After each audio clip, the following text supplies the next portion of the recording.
अस्सलामुअलैकुम नाजरीन, आप देख रहे हैं JN न्यूज़ और मैं हूं आपकी host Rubina Chaudhary.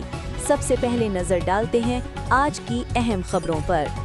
Bureau chief Javed Ali Sana, Hyderabad मुस्लिम क्लॉथ मर्चेंट यूनियन अजीमुशान क्लॉथ मार्केट के जनरल सेक्रेटरी हाजी मोहम्मद शरीफ की खसूसी दावत पे डिप्टी कमिश्नर हैदराबाद जैनुल आबदीन मेमन और असिस्टेंट कमिश्नर हैदराबाद नूरशाह ने अजीमुशान क्लॉथ मार्केट का दौरा किया। इस मौका पे अजीमुशान क्लॉथ मार्केट के सदर असलम अयूब, सीनियर नायब सदर आरिफ उमर, नायब सदर दोम हकीम अब्दुल गफूर, जनरल सेक्रेटरी हाजी Mohammad Sharif, senior joint secretary Yousuf Sheikh, joint secretary Sharif Usmania और खजांची हाजी अमीन सलेमान, सेक्रेटरी इतलात शाकिर भट्टी और चेयरमैन इशफाक अरबी ने मेहमानान का पुरतपाक इस्तकबाल किया, उन्हें खुशामदीद कहा, जबकि सिंध का रिवायती तोहफा सिंधी अजरक ने तहायत पेश किए। तकरीब का बाकायदा आगाज तिलावत कलाम पाक नात रसूल मकबूल से हुआ।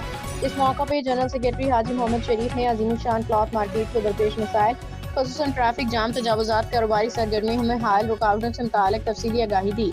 जबकि डिप्टी कमिश्नर हैदराबाद जैनुल आबदीन मेमन ने ताजरों के मसाइल गौर से सुनते हुए मार्केट में ट्रैफिक की रवानी बेहतर बनाने, दीगर इंतजामी मसाइल के हल की मुकम्मल यकीन दहानी कराई।